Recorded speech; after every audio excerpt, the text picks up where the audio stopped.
Direct instructions on how to practice the mountain retreat teachings, explained in a manner that is easy to understand by Kyabje Dujam Rinpoche.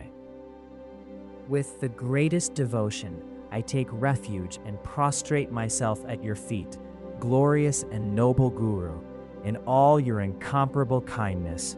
Through your blessing, may a completely undistorted understanding of the profound path be swiftly born deep within the minds of myself and my followers, and may we all attain the primordial stronghold of the Dharmakaya within this very life.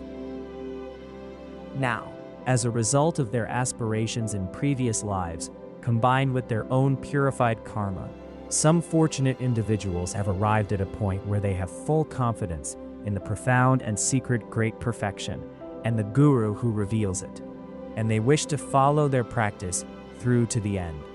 As an opening for them, here is the explanation, handed straight over and easy to understand, of the quintessential mountain retreat teachings, which are the vital directions on how to practice the most secret great perfection. There are 3 topics to be understood. 1. The groundwork. How to cut through all entanglement in desire and attachment, turn our mind towards the Dharma, and purify and transform our basic character. 2. The main practice. How to cut off all misconceptions and doubts about view, meditation, and action, and straighten out our practices. 3. Continuing the practice in life. How to keep the Samya vows and precepts intact, and wind up the activities of this life with the Dharma. Kyema, this restless flickering awareness, which we call our mind, appeared in the beginning at the very same moment as Samantabhadra. Even so, it is he who is liberated, since he knows himself, whereas we sentient beings wander astray in endless saṃsāra because we do not recognize our own true nature. The number of forms we have taken on in the 6 realms is countless, and everything that we have done up to now has been pointless and in vain. So now that we have a human form, a 1 in a million chance, if we do not put into practice the one and only means of avoiding birth in the lower realms of saṃsāra, then once we are dead, there is no saying where we will be reborn. However, in whichever of the 6 realms we might be born, we shall not have passed beyond the reach of frustration and suffering. Yet simply to have this human form is not enough. As death could come at any time, the sincere and true practice of Dharma must be started right now. Then at the moment of death, we need to be like Jetsun Milarepa, free from even the slightest trace of guilt or shame. The Dharma of Milarepa, my way, he would say, is to live and die without regrets. Then, should you take up the practice of Dharma, it is not enough merely to ape customary behavior and act out the Dharma in form alone. It is vital to cut off all entanglement in the objects of desire and attachment that are bound up with the activities we focus on in this life. If that break is not made, and you have made a half-hearted start on the practice of Dharma with a dithering, hesitant mind, still attached to things such as home, money, possessions, family, and friends, then these thoughts of attachment will become a cause, and the objects of attachment a contributory cause. These 2 are brought together and put into action through the agency of Mara, which is the obstacle. Then, mixing yet again with those bent on worldly pursuits, you will end up doing things that go contrary to the Dharma. So be a loser when it comes to food, clothing, and conversation. Give up attachment to the 8 worldly concerns, and resolutely turn your mind towards the Dharma. You should be like Gyalwa Yangompa, who said, "In a solitary hermitage, which is the acute awareness of death, the practitioner who has a deep revulsion for attachment makes his retreat, which is mentally renouncing this life, and his mind does not meet the 8 worldly concerns. Otherwise, mixing Dharma with the 8 worldly concerns is like eating food mixed with poison. It is courting disaster." In a nutshell, The essence of all these 8 worldly concerns is expectation or hope and fear, which are really none other than attachment and aversion. Internally, they are attachment and aversion. Externally, they appear in the guise of gyalpo and senmo. As long as the mind is not free from attachment and aversion, it will never be free from gyalpo and senmo, and there will be no end to the obstacles that will arise.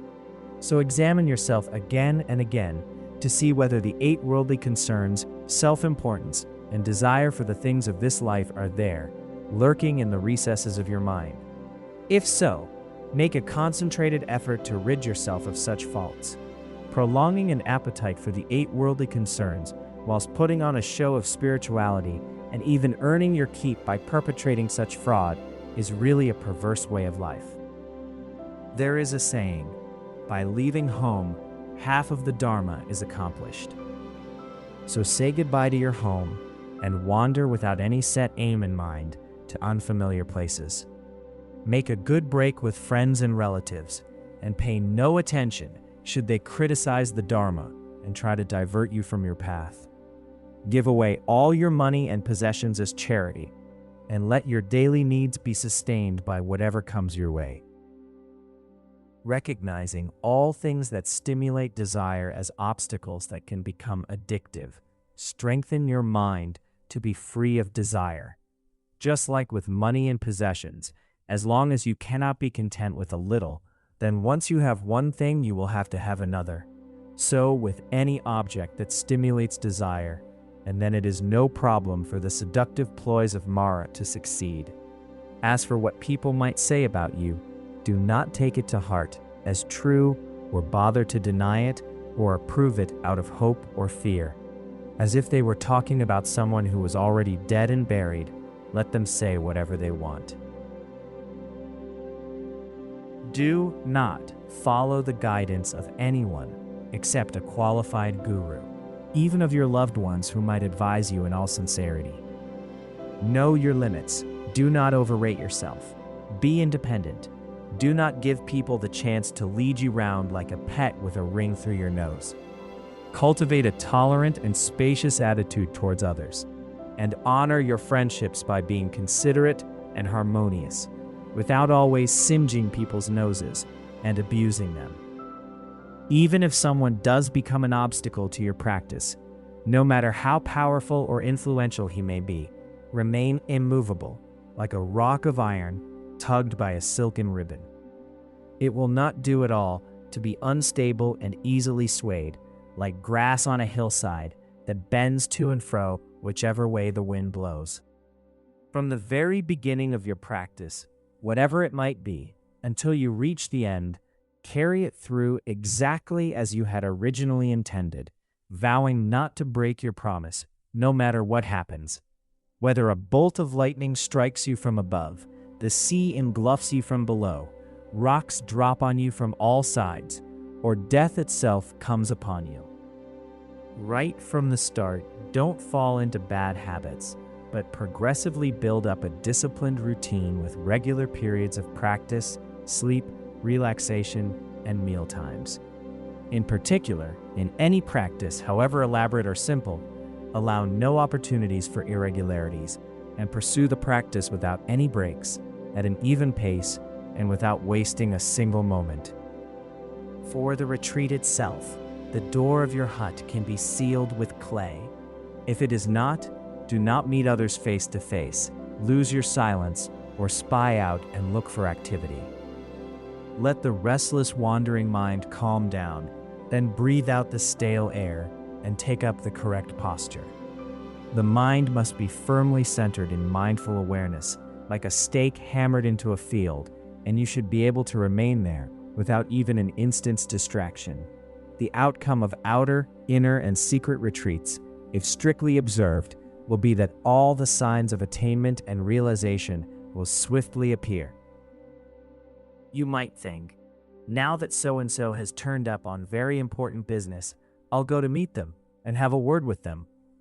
Once they're gone, I'll get back to my strict routine again. If you make an exception of this sort, you are throwing away the intensity and power of the practice. It will get more and more loose, sloppy, and careless. On the other hand, if you decide from the very beginning to stand firm with the utmost determination, your practice will become more and more disciplined, and it will not be swept away by obstacles. Though there are numerous ways of recognizing the special characteristics of a place for a hermitage, generally speaking, any place that has been empowered by the presence of siddhas of the past, like Guru Rinpoche, that is not the haunt of samaya breakers, where necessities are easily come by, and like conditions are favorable for one's physical and mental health, is eminently suitable. Going into the cemeteries and wild, terrifying places where malicious local spirits dwell, if you can subdue them through your spiritual strength, this will speed up the fulfillment of outer and inner auspicious conditions, tendril, and give a tremendous impetus to your meditation. If, on the other hand, you cannot subdue them, there will be many obstacles. When you can transmute them within the vast expanse of realization, all hostile circumstances appear as friends and helpers. Then there is nothing better than performing your secret practice in places like cemeteries. Generally, refrain from any noise and busyness, whether outside or within the mind, and simply remain perfectly at ease, effortlessly. This is the true essential solitude or hermitage. The actual purification of our basic character is effected in the ordinary preliminary by the 4 causes of renunciation of samsara, and in the extraordinary preliminary by taking refuge, the generation of bodhicitta, purifying defilements and obscurations, vajrasattva practice, and accumulating merit and wisdom, the mandala offering. Following the instructions on Gundro preliminary practice, apply yourself to each of these in turn until you have personally experienced the truth of them. In particular, it is vital to put all your energy into the Guru Yoga, holding on to it as the life and heart of the practice. If you do not, then your meditation will be very dull, and even if you make a little progress, there will be no end to obstacles and no possibility of true, genuine realization being born within the mind. Therefore, by fervently praying with uncontrived devotion, after a while, the direct blessing of the Guru's wisdom mind will be transmitted, empowering you with a unique realization beyond words, born deep within your mind. Lama Zhang Rinpoche declared, "Sustain stillness, sustain the flow of inner experience, sustain samadhi meditation." Though there are many such words of advice, yet rare indeed is that realization born within through the Guru's blessing, invoked by the power and strength of devotion.